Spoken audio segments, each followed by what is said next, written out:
कि बनल रहो नहीं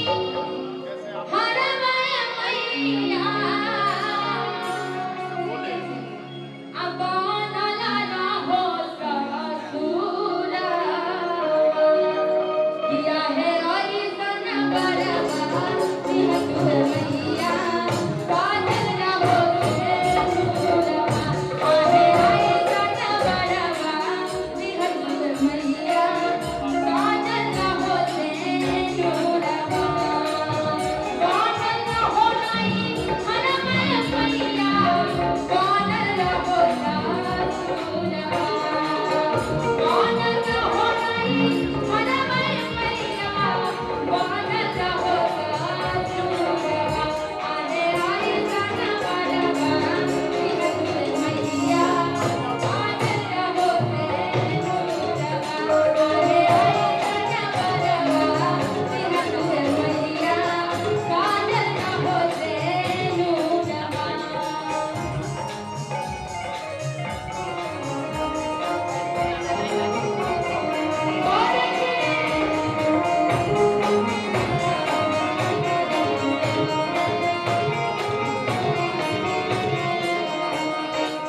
हाथवा में ले ले बनी पूजा करके करिया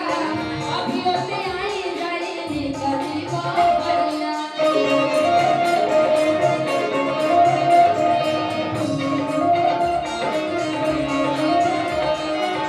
हाथवा में ले ले बनी पूजा करके करिया अभियो से आई जाई निकली बबरिया अभियो से आई जाई निकली बबरिया बनल रहो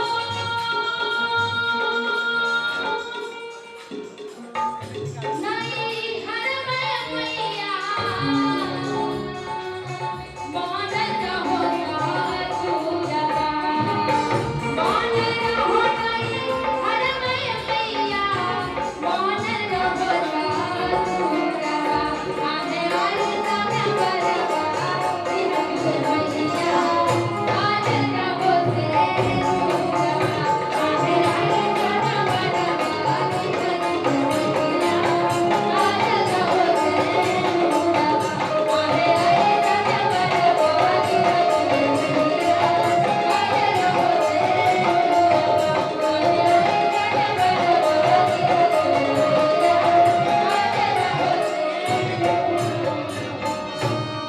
मैं चाहूंगी कि एक बार जितने भी हमारे दर्शक हैं एक बार जयकारा लगा लीजिए क्योंकि सबसे पहले कोई भी पूजा पाठ में हम लोगों का हिंदू धर्म में है कि एक बार भगवान का नाम जरूर ले लेनी चाहिए। तो प्रेम से बोलिए सच्चे दरबार की और अपने गोपालगंज में मैया थावे वाली हैं जो कि इतनी विख्यात है। आप लोग को भी तो आप लोग यहाँ के हैं तो जानते ही हैं, दूर दूर से लोग आते थे। एक बार मैया रानी का भी मैं चाहूंगी प्रेम से बोलिए माँ थावे वाली की। और हमारे जितने भी यहाँ पे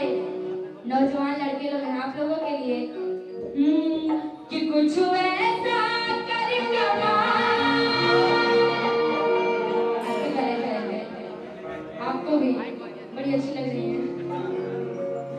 और हमारे यहाँ जितने भी नौजवान लड़के आप सभी बहुत अच्छे लग रहे हैं। सबसे अच्छी बात है बहुत अच्छे काम कर रहे हैं आप लोग, इसके लिए दिल से आप सभी को थैंक यू। और आप सभी के लिए कि कुछ ऐसा कर कमाल कि तेरी हो जाऊं। आई नो मुझे पता है कि मैं आप सभी की हूँ क्योंकि आप लोगों ने आपकी हूँ तभी तो आप लोगों ने मुझे बुलाया है।